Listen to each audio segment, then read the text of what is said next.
नमस्कार back to our channel friends. मैं सबका अपने चैनल स्टॉक्स फॉर लाइफ पे बहुत स्वागत करता हूँ। दोस्ती फिल फैमिली डे फिल्म बस आज 16 दिसंबर रही बात भारतीय शेयर बाजार की वो बंद है, बट इसी बीच में कहाँ कहाँ हाई एकुमुलेशन हो रहा है गुड क्वांटिटीज़ के संग, और जो ब्रेकआउट के दावेदार हो सकते हैं। बिकॉज कल के दिन मैंने बहुत सारे कमेंट रिसीव किए कि सर कुछ स्विंग ट्रेड या फिर पोजिशनल ट्रेड करने का मौका बनेगा या फिर नहीं बनेगा। तो जी हाँ दोस्तों, एक इंडस्ट्री पे आप फोकस रखें और खासकर एक स्टॉक जो दूसरी इंडस्ट्री के हैं, और उसमें दोस्तों बहुत ही धमाकेदार न्यूज़ अभी के टाइम देखने को मिल रही है, उस पर आप फोकस करें जिसमें आराम से रिस्क टू रिवॉर्ड काफ़ी अच्छा है, हैंडसम है। और ऑफकोर्स दोस्तों, चढ़ते हुए बाजार में ये देखना काफ़ी इंपॉर्टेंट है कि कौन सी कंपनी में अच्छी खासी एकोमुलेशन मतलब प्राइस जो है वो काफ़ी अनुकूल हुआ है। तो चलिए इस वीडियो को बहुत ही अच्छे से एक्सप्लेन करने की कोशिश करूंगा। चैनल फर्स्ट टाइम होंगे सब्सक्राइब कर सकते हैं इस तरह क्वालिटी कंटेंट को सबसे पहले एक्सेस करने के लिए। Now without delaying any for time, let's begin. बात की जाए पहले स्टॉक की, आप देख सकते हैं कि 25,90,169 इतने सारे शेयर्स कल के दिन ऑफकोर्स ट्रेड हुए, और उसके अगेंस्ट में अगर आप देखें तो 25,29,514 शेयर्स को डीमैट में वापस ले जाता हुआ देखने को मिल रहे हैं। तो जी हाँ दोस्तों, 97% से ऊपर बहुत ही हाई एकुमुलेशन देखने को मिल रहा है। मतलब दोस्तों, कोई प्राइस में अगर 25 लाख 30 लाख के आसपास शेयर्स को खरीदे जाते हैं ना, वो प्राइस को देखना काफ़ी इंपॉर्टेंट है। और देखना इसलिए इंपॉर्टेंट हो जाता है बिकॉज इस सेक्टर में पिछले कुछ समय से उतनी तेजी का माहौल दिखाई नहीं दिया है। यहाँ दोस्तों हम लोग बात कर रहे हैं पाइप एंड पीवीसी बिजनेस की एक लीडर कंपनी फिनोलेक्स इंडस्ट्रीज के बारे में। आपके पास फिनोलेक्स हो या फिर ना हो, डजंट मैटर। आपके पास अगर प्रिंस पाइप है, आपके पास एस्ट्रल है, आपके पास सुप्रीम है, आपके पास प्रकाश पाइप है, आपके पास अपोलो पाइप से कोई भी कंपनी है उसको आप देखें, क्योंकि पिछले कुछ समय से पाइप एंड पीवीसी के बिजनेस ने बहुत बड़ी रैली विटनेस नहीं की। और यस दोस्तों, 2022 के बाद आप सबको अच्छे से पता है कि इनकी हालत बहुत खस्ता हो गई थी। रीज़न क्या है? ब्लैक स्वैन इवेंट, जहाँ पे मार्जिन्स का कॉन्ट्रैक्शन और रॉ मटेरियल के प्राइस बहुत ही इतिहास में फर्स्ट टाइम इतने चढ़े थे। पिछले कुछ समय से गैस फिनोलेक्स में मैं देख रहा हूँ कि बहुत ही हेल्दी एकोमोडेशन दिखाई दे रही है। देखा गया तो कंपनी गैस वैल्यूएशन कंफर्ट में ही आती है, बट प्रॉब्लम क्या है कि पिछले कुछ समय से इस कंपनी में उतने मेजर पैसे नहीं बने जितना गैस पैसा एस्ट्रल बनाया, सुप्रीम बनाया, ऑफकोर्स प्रकाश पाइप बनाया, इवन दोस्तों प्रिंस पाइप भी कहीं ना कहीं बनाया। लेकिन यस, अगर आप देखें तो कंपनी की चाल दोस्तों काफ़ी वोलेटाइल है, बिकॉज मार्जिन इनके काफ़ी प्लस माइनस होते हैं। तो कंपनी गैस मोटा मोटी मुझे ठीक लगती है, ख़राब नहीं लगती है। बट प्रॉब्लम क्या होता है कि एक सिस्टमेटिक वे से हर क्वार्टर में इंप्रूवमेंट नहीं होने की वजह से कंपनी थोड़ा प्लस माइनस करती है। बट कंपनी के अंदर आने वाले कल में कैसे एक पोटेंशियल पॉजिटिव न्यूज़ का इन्फ्लुएंस आ सकता है, बिकॉज मार्जिन्स बहुत ही हद तक कम, मतलब जो कम हुए थे उसमें रिकवरी हमें देखने को मिली। और ख़ास बात दोस्तों, जितने ही पाइप एंड पीवीसी के बिजनेस हैं जो एक समय ब्लैक सोन इवेंट मार्जिन कंट्रैक्शन से गुजर रहा था, उसमें आने वाले दिनों में एक भयंकर उछाल हमें दिखाई दे सकता है। बोलेंगे अच्छा जी, कहाँ पे कुछ ऐसा हुआ, कुछ इंडिकेशन दीजिए। तो जी हाँ दोस्तों, अगर आप देखिए कंपनी के सेल्स ऐसा नहीं है कि बहुत ख़राब हो गए थे, बट 2023 में ना अगर आप देखिए इनकी ओपीएम अचानक से 20-22-25% से गिर के 7%। और इसीलिए का जितने भी पाइप एंड पीवीसी मेकर वाली कंपनी है उनके लिए अभी तक बहुत ही अच्छा साल नहीं गुजरा। ऑल दो बॉटम्स तो रिकवरी हमें देखने को मिल रही है, लेकिन यस, जो न्यू हाई की ऊंचाई हमें निफ्टी सेंसेस में देखने को मिल रही है, उसके थोड़ा सा धैर्य की आवश्यकता हो सकती है। कंपनी खराब नहीं है, लेकिन यस, जितने भी गैस पीवीसी मेकर वाली कंपनी है उसको आप अपने फोकस में रख सकते हो।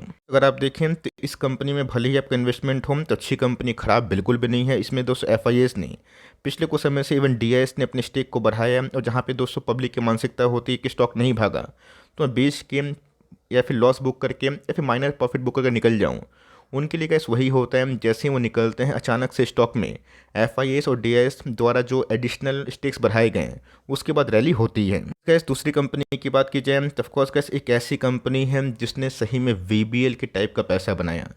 अब वीबीएल की बात की जाए, वरुण बेवरेज की, तो ऑफकोर्स बहुत लोगों के पास एसटीएफएल कम्युनिटी में उनकी पोजीशन होगी। लेकिन दोस्तों, ये कंपनी भी कोई कम नहीं है, कम कद की नहीं है। कल के दिन की बात की जाए तो 1,13,000 शेयर्स की ट्रेडिंग हमें देखने को मिल रही है, और ऑफकोर्स 1,06,000 शेयर्स को डीमैट में ले जाया गया। मतलब 93% के आसपास एक हेल्दी एकोमोडेशन दिखाई दे रही है। का नाम अगर आप देखें ट्यूब इन्वेस्टमेंट, आपको याद है कि हाल फिलहाल में इस कंपनी में 18-17% के आसपास तेजी हुई थी।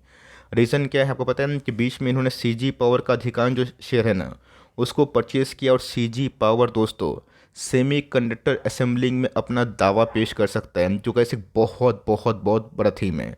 और सीजी पावर दोस्तों अगर उसमें आगे बढ़ेगा तो मेजोरिटी स्टेक दोस्तों ट्यूब इन्वेस्टमेंट ऑफ इंडिया की है।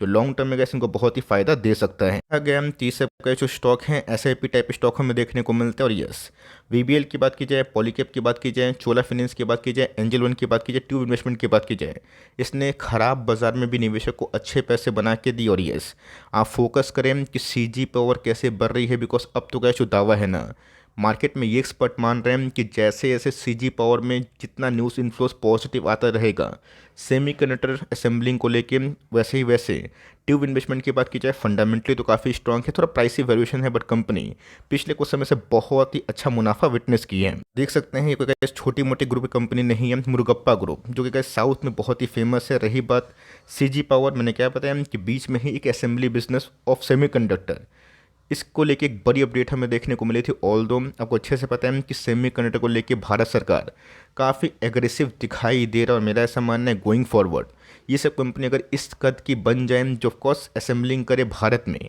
इनका फ्यूचर काफ़ी ब्राइट हो सकता है। अगर ट्यूब इन्वेस्टमेंट ऑफ इंडिया की एक शानदार कंपनी 70,000 करोड़ के आसपास की मार्केट कैप, और ऑफकोर्स इन सब कंपनी को एसआईपी के तहत अगर आप खरीदते हैं और लॉन्ग टर्म होल्ड करते हैं तो अच्छे पैसे बनेंगे। 31% की आरओसी है और 27% के हमें आरओई देखने को मिल जाते हैं। इसलिए कुछ समय से कंपनी अच्छा परफॉर्म कर रही है। अगर आप देखें तो कंपनी के टॉप लाइन भी बढ़े हैं। रही बात कंपनी के मार्जिन, वो कैसे काफ़ी इंप्रूव हुए हैं, पहले डबल डिजिट के आसपास थे, अभी 13% के आसपास हैं। और कंपनी के नेट प्रॉफिट्स की बात की जाए तो उसमें भी कैसे भयंकर हमें पिछले कुछ समय से उछाल दिखाई दी है। इस तीसरी कंपनी की बात की जाए, इसमें भी एक बहुत ही पॉजिटिव न्यूज़ इन्फ्लोस हमें देखने को मिल रही है, और मेरा ऐसा मानना है गोइंग फॉरवर्ड इस कंपनी में आप आराम से पोजिशनल ट्रेड भी कर सकते हैं। अगर आपको स्टॉप लॉस का शौक है तो वो भी लगा सकते हैं। रही बात टारगेट की, तो मुझे कैसा लगता है कि 1:3 का रिस्क टू रिवॉर्ड है, जहाँ पर अगर रिस्क 10% है, रिवॉर्ड 30% मिलने की संभावना है। और long term investment point of view से भी ऐसी कंपनी काफ़ी अच्छी है। कल के दिन गैस 1,76,000 शेयर ट्रेड हुए हैं। उसके अगेंस्ट में अगर आप देखें तो 1,65,000 की बड़ी क्वांटिटीज डीमेट में वापस ले जाता हुआ देखने को मिल रहे हैं। और 93% के आसपास दोस्तों एक जोरदार एक्मुलेशन हमें दिखाई दी है। जी हाँ दोस्तों, इस कंपनी की बात की जाए, ऑटो एंसिलरी की टॉप क्लास कंपनी यूएनओ मिंडम, जो गैस आज से एक आध दिन पहले ही एक बहुत बड़ी अपडेट एक्सचेंजेस को बताया, लेकिन स्टॉक प्राइस में ऐसा कोई बिग रिफ्लेक्शन दिखाई नहीं दिया। लेकिन दोस्तों, धैर्य का फल अच्छा होता है, मीठा होता है, क्योंकि इस कंपनी में ईपीएस ब्रेकआउट है। मैं थोड़ी देर में गैस चार्ट दिखाऊंगा, लेकिन उससे पहले अगर आप देखिए तो यूनो मिंडा ग्रुप ने गैस फाइनली ये बोल दिए हम कि एडिशनल 250 करोड़ के आसपास ये एक प्लांट अहमदाबाद में सेटअप करेंगे, जिससे इनको ग्रीन फील्ड फैसिलिटी की बात की जाए, एडवांस लाइटिंग सिस्टम में जो सीटिंग टेक्नोलॉजीज फॉर कार है उसमें अच्छा खासा फ़ायदा मिल सकता है। तो जी हाँ दोस्तों, ये सब न्यूज़ के बावजूद भी अगर शेयर नहीं बढ़ रहा है ना, देखिए कि एकोमोलेशन कितना हो रहा है और एफआईएस और डीएस की एक्टिविटी क्या है। बिकॉज कभी कभी क्या होता है कि शेयर प्राइस को रोक के पीछे से एकोमोलेशन किया जाता है, और एकोमोलेशन होने के बाद जब शेयर में तेज़ी आती है तो वो बहुत ही वास्ट होती है।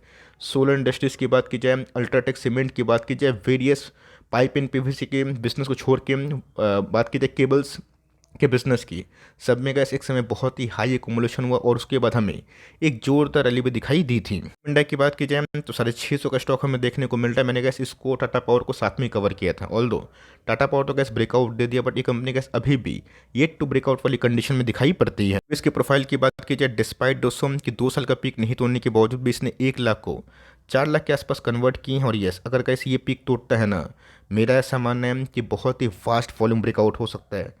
रिस्क की बात की जाए तो यस, अगर आप 10% के लिए ओके हैं, फिर मोर और लेस थोड़ा अगर इन्वेस्टमेंट थ्योरी करते हैं, हम जानते हैं थोड़ा सा लाइक पोजीशन को एसआईपी के तहत लेने चाहते हैं, तो ये कंपनी का उसमें बहुत ही अव्वल फिट बैठती है। कंपनी का पिछले कुछ समय से काफ़ी अच्छा प्रदर्शन कर रही है अपने फंडामेंटल्स पे, अपने अर्निंग्स पे। ब्रेकआउट नहीं हो रहा है तो उसमें हम किसी को दोष नहीं दे सकते, बट यस, कंपनी को अगर आप होल्ड करेंगे, इस प्राइस में खरीदते हैं, लॉन्ग टर्म विचार करते हैं, तो मेरा ऐसा मानना है कि इस कंपनी में जब ब्रेकआउट होगा वो काफ़ी मजबूत होगा। कंपनी के मार्केट कैप की एक लार्ज कैप कंपनी आप कंसिडर कर सकते हैं, मिड कैप से थोड़ी बड़ी 37,000 करोड़ के आसपास की मार्केट कैप है, 50 का पी है, बट कंपनी के आरओसी आरओई काफ़ी इनलाइन मुझे इसलिए लगते हैं।